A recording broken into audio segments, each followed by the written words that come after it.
Nah, apakah Abraham versi Alkitab dengan Ibrahim versi Al-Quran adalah oknum yang sama? Itu pertanyaannya.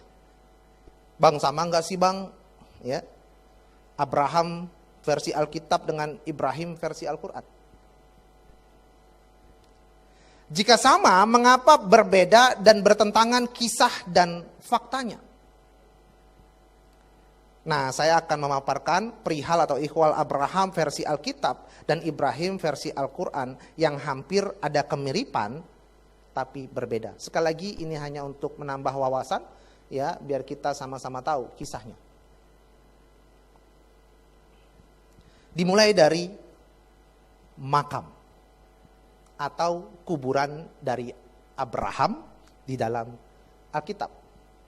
Terdapat dalam Kejadian 25 ayat 7 sampai dengan 11.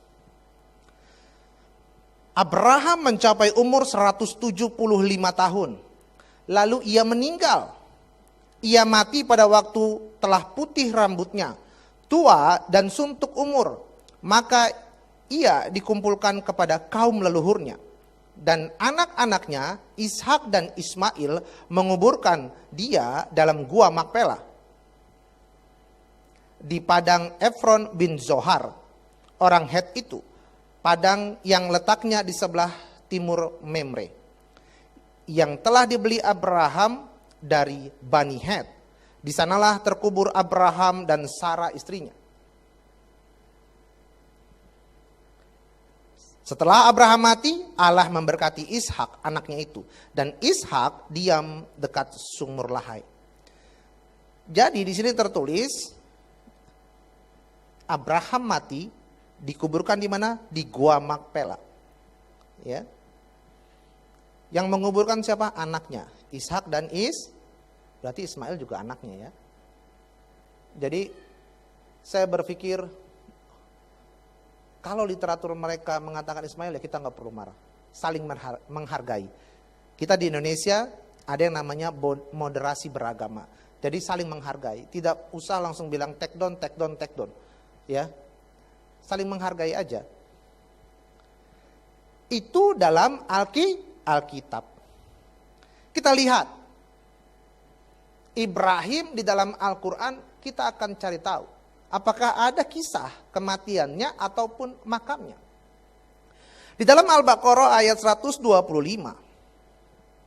Dan ingatlah ketika kami menjadikan rumah itu Baitullah, tempat berkumpul bagi manusia dan tempat yang aman, dan jadikanlah sebagian makom Ibrahim tempat salat. Dan telah kami perintahkan kepada Ibrahim dan Ismail, bersihkanlah rumahku untuk orang-orang yang tawaf, yang iktikaf, yang ruku dan yang sujud. Jika kita lihat di dalam Quran surat Al-Imran ayat 97, di situ tertulis padanya terdapat tanda-tanda yang nyata, di antaranya makom Ibrahim. Saudaraku terkasih, makom Ibrahim, apakah ini kuburannya atau makamnya begitu ya? Tapi kebanyakan orang mengatakan ya, sebagian orang mengatakan bahwa makom tersebut adalah pijakan kaki Ibrahim. Pertanyaannya begini. Kapan Ibrahim datang ke Mekah? Dan di mana kuburan Ibrahim sekarang? Saya nggak mau jawab. Yang jawab saudara-saudara sekalian. Silahkan di searching. Saya yang ngasih materi, saya yang kasih pertanyaan, saudara yang menjawab. Jadi kalau misalkan itu makam, maka apakah itu kuburannya? Bukan, itu bukan makam, pijakan. Oke, kalau itu benar pijakan, kapan Ibrahim datang ke Mekah? Udah itu aja. Saya nggak mau jawab. Saudara yang jawab.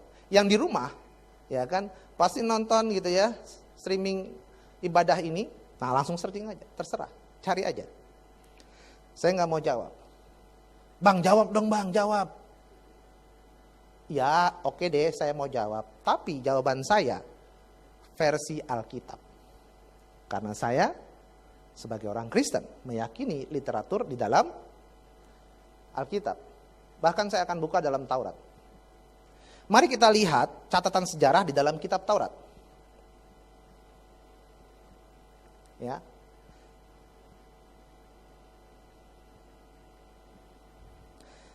Antara Mekah ke Yerusalem itu kalau diukur jauhnya kurang lebih 1236,19 kilometer. Ini sejarahnya ya, atau jaraknya gitu ya. Ini sejarah Abraham, benarkah pernah ke Mekah gitu ya. Jarak sejauh ini ya, bisa nggak ditempuh? Ini posisi Yerusalem. Nah ini posisi Mekah. Kira-kira ditempuh bisa nggak ya pada waktu itu? Mungkin naik onta gitu, kayaknya susah. Naik pesawat belum ada. Naik motor juga belum ada. Naik mobil apalagi belum ada. Jadi kapan? Begitu ya.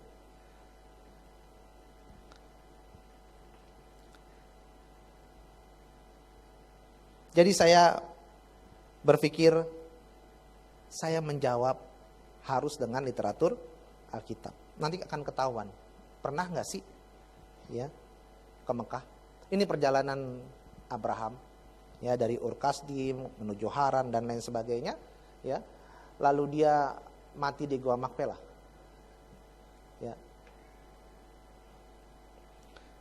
Dikuburkan di Hebron di Gua Makpela. Nah, secara singkat saya akan rangkum seperti ini. Dia berangkat dari Ur Kasdim, terlihat dalam Kejadian 11 ayat 31 sampai ke Haran dalam Kejadian 11 ayat 31 juga, sampai ke Sikem dalam Kejadian 12 ayatnya ke-6, sampai ke pegunungan sebelah timur Betel dalam Kejadian 12 ayat 8, sampai ke tanah Negeb Kejadian 12 ayat 9, sampai ke Mesir Kejadian 12 ayat 10, kembali ke tanah Negeb Kejadian 13 ayat 1, menuju ke Betel Kejadian 13 ayat 3, pindah ke Memre dekat Hebron, bisa dilihat di Kejadian 13 ayatnya yang pertama. Ibrahim diberkati anaknya Ismail ketika di Kanaan, bisa dilihat di Kejadian 16 ayatnya yang ketiga. Ibrahim ke tanah Negeb Kejadian 20 ayat 1, Ibrahim ke tanah Moria Kejadian 22 ayat 2, Ibrahim pergi dan tinggal di Beersheba, bisa dilihat di Kejadian 22 ayat 19. Nah, Sarah nampaknya tetap tinggal di Hebron. Sarah wafat di Hebron dalam Kejadian 23 ayat 2. Nah, Ibrahim juga dimakamkan di Gua Makpela di Hebron, Kejadian 25 ayat 9. Tidak pernah ya tertulis menginjakkan kakinya di Mekah. Jadi menurut kitab Taurat, Abraham atau Ibrahim tidak pernah menginjakkan kakinya di tanah Mekah. Lalu makam siapakah yang ada di Mekah? Itu bukan makam bang, itu pijakan. Oke, pijakan kaki siapa yang di Mekah? Saya sedang tidak menekan pihak tertentu, tapi saya bertanya. Ya, saya bertanya.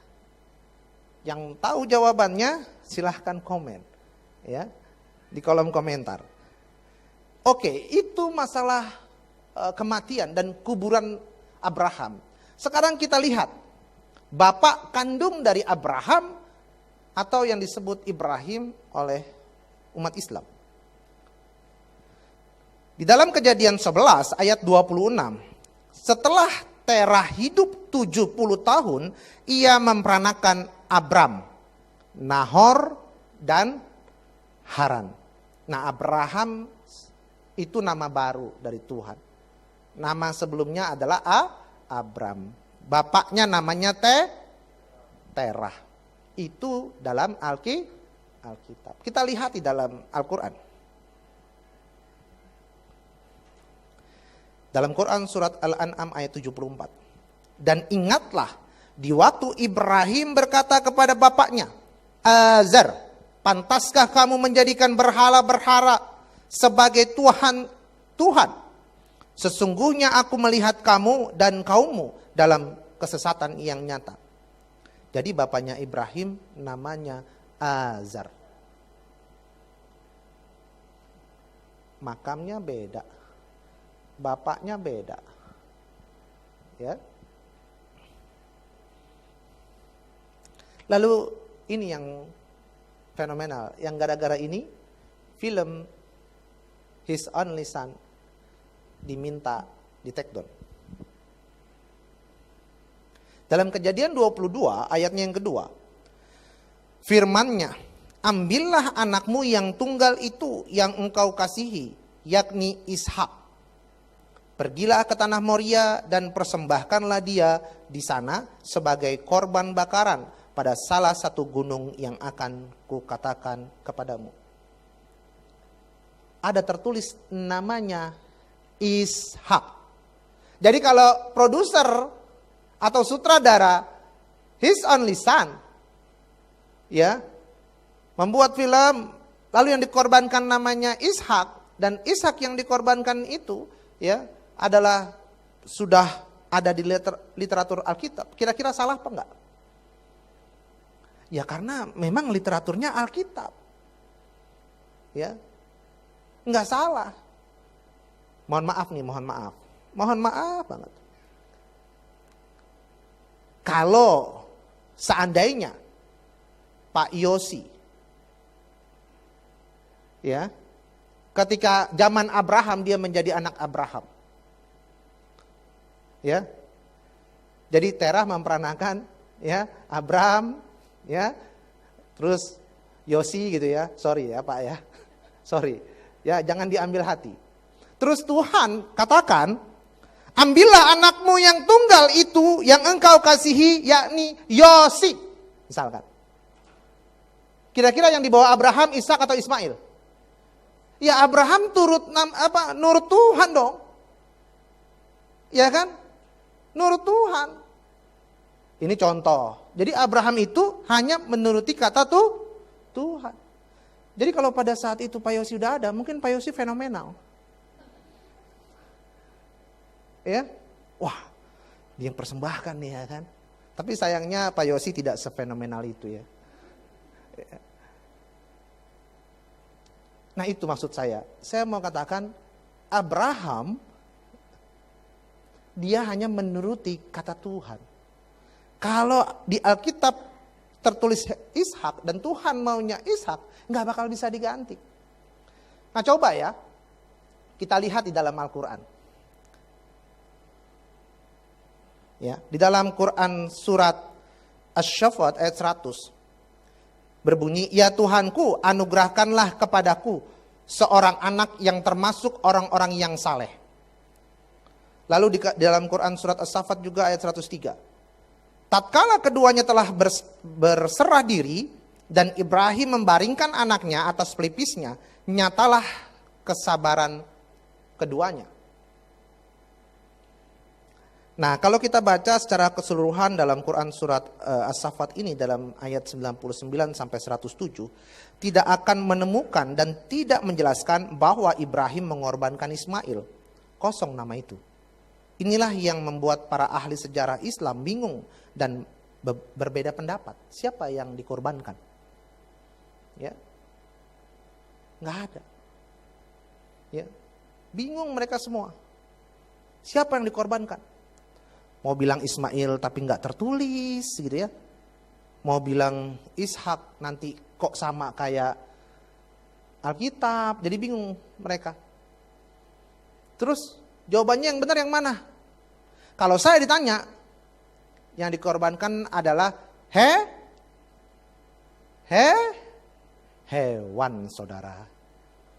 Dua-duanya nggak ada yang mati. Ya, Tuhan ganti dengan domba, kambing, atau disebut kibas. Sekarang gini, coba ya, umat Islam percaya kepada Taurat, Zabur, Injil. Lalu digenapi dengan Al-Quran. Ini dogma Islam ya.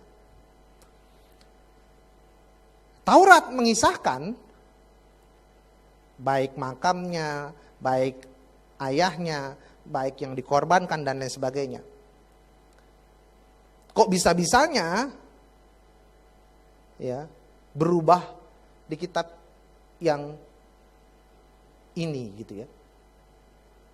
Kenapa? Kan di dalam rukun iman yang ketiga ya, mengimani kitab-kitab Allah atau percaya kepada kitab-kitab Allah, yaitu Taurat, Zabur, dan Injil.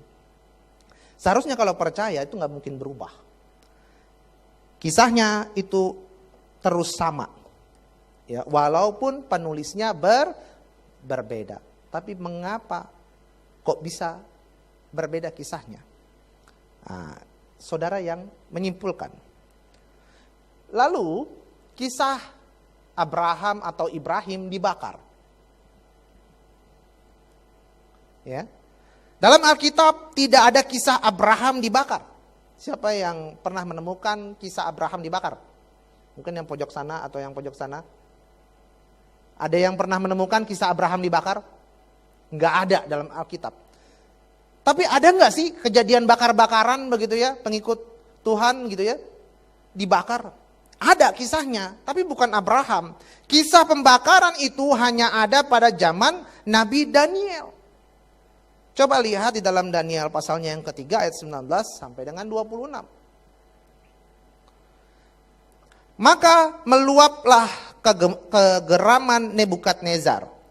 Air mukanya berubah terhadap Sadrak, Mesak, dan Abednego. Lalu diperintahkannya supaya perapian itu dibuat 7 kali lebih panas dari yang biasa. Kepada beberapa orang yang sangat kuat dari tentaranya. Dititahkannya untuk mengikat Sadrak, Mesak, dan Abednego dan mencampakkan mereka ke dalam perapian yang menyala-nyala itu. Oh, jadi ada kisahnya. Ya, tapi yang dibakar atau dilemparkan ke perapian adalah Sadrak, Mesak, Abednego. Lalu diikatlah ketiga orang itu dengan jubah, celana, topi, dan pakaian-pakaian mereka yang lain. Dan dicampakkan ke dalam perapian yang menyala-nyala.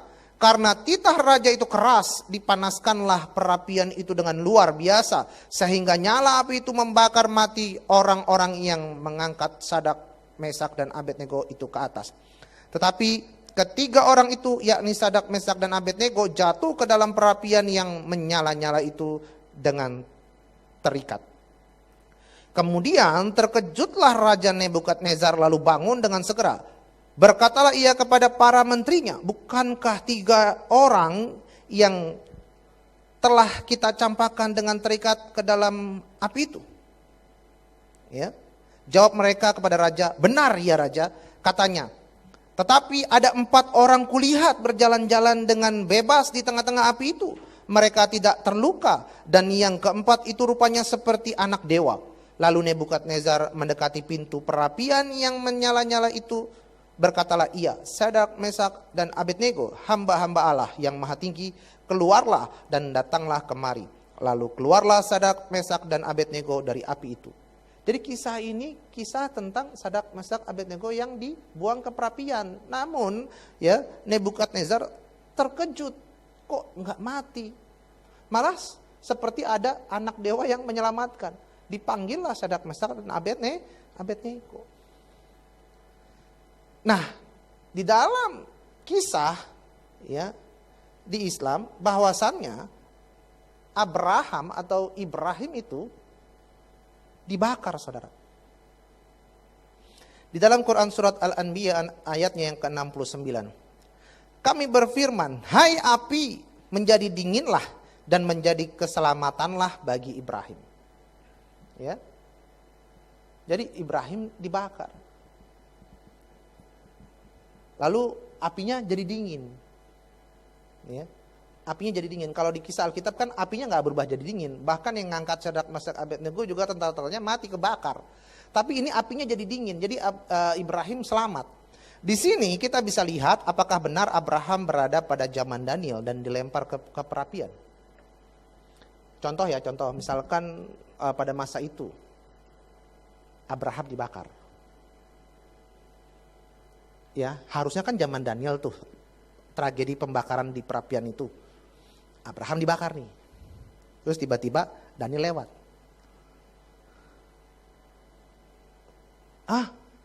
Apakah engkau bapak orang beriman? Bapak para nabi? Abraham? Abraham menjawab, ya itu aku. Bapak, maaf, Anda salah zaman, Pak.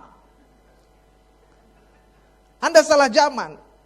Bapak mending balik lagi. Ini zaman saya, Bapak. Ini zaman saya. Ini Daniel, Bapak. Ini Daniel.